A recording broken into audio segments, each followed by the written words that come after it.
Good morning again to my present Guyanese citizens, brothers and sisters. It's today, August 13th, 2022. Another day in this land, surrounded by criminals. You have heard of many stories throughout the world about South America as in some of the most criminal governments, drug cartels, and murderers, and all kind of stuff. Well, I'm living in the only English-speaking country in South America known as Guyana. So if you're not familiar with Guyana, it's in the northeastern corner of South America, right beside Venezuela to the left, Suriname to the right, and Brazil to the bottom portion. And our country is run by some of the greatest criminals on planet Earth, which use a law that they themselves don't observe. Laws that are clearly seen and clearly violated without any respect to anyone, whether it be the international community or the citizen. And we as the citizen have no say in anything. And if you speak up too loud, they want to terrorize you by abusing the use of the local police force. Even the very local police force doesn't know their own authority because they stoop and they bend to every politician demand rather than to the rule of law. Let's get into the history of this criminal offense.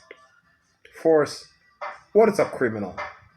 You can go check a dictionary and get different definition, but in my simplest term is anyone who violates the law and refuse to turn themselves in. That is clearly a criminal. A violator of the law and you refuse to confess or turn yourself in for the violation you commit. You're a criminal. And you can become a fugitive if those who uphold the law seek to arrest you and you're on the run. This is the people we're dealing with. And let's go to the history of some of these behavior that makes these people certifiable criminal.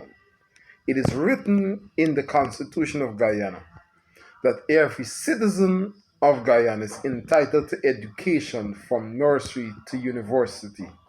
And up to this day, the year 2022, you're still paying to write CXC examination and also to pay to go to the Guyana University because the government claimed they can't afford it. And it's in the Constitution, it's in the law. So they're clearly violating the law, even though they have all of this oil money that can produce and help the people in not paying this money for education. It's also written in the Constitution that says clearly that no parliamentarian should be serving with dual citizenship. Now, these people have been doing that for years. People with citizenship in Canada, Great Britain, and the United States has been serving in our parliament. But in 2018, with the no confidence vote, when this guy Charandas Prasad decided to oppose his own party, then is when we the citizens come to find out all of this violation has been going on, that there are many people in parliament who have been serving with dual citizenship. That's another criminal act.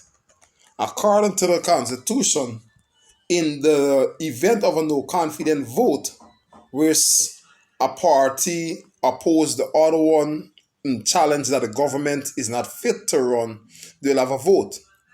Seeing that Parliament has 65 members, then you need half of that with not a number to determine the majority.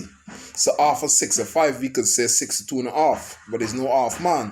32 and a half, but there's no half man. So we have to use the number 33. Well, these criminals say 33 is not a majority, you need 34.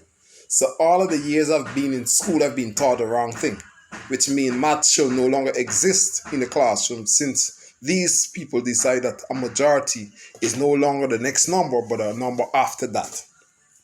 That's a criminal offense. Here in this country again, we have a government who's running a major multi-trillion-dollar business called the oil industry. And from the time we started producing oil some 5 years ago, hasn't built one, not even one oil storage facility to store oil in the event of a natural disaster take all of the country, that we can have something to brace back and rely on. This country has 10 regions, 10 administrative region. Each one of them should, in my common sense, saying you should be storing at least about 4 or 5 tanks in these regions, just in case something like a natural disaster of a tsunami or some earthquake to take place. We have the fuel. They refuse to do that. You're supposed to be doing major roads. I mean, I live in a region that even one road is being worked on. That's a criminal offense. These people have been spending money without any accountability because we don't have any auditing system in this country to audit the government of how they're spending the money. And if you speak up again against how they're spending the money, they want again to terrorize your life by using the police to by abusing the power of the police. This nation is run by criminals. And I'm saying if you're producing oil, the first focus thing you need to do is how you could reach your people.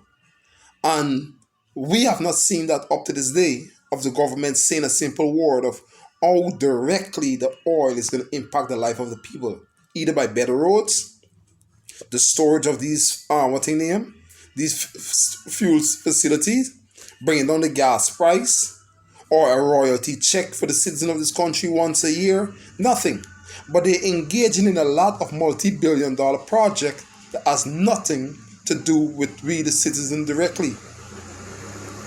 Many of these projects call for a lot of international contractors, even some locals. But yet at the same time, every project they do are standard because there's no check and balance anyone to appraise the work and say this is up to standard. This is my message to our country.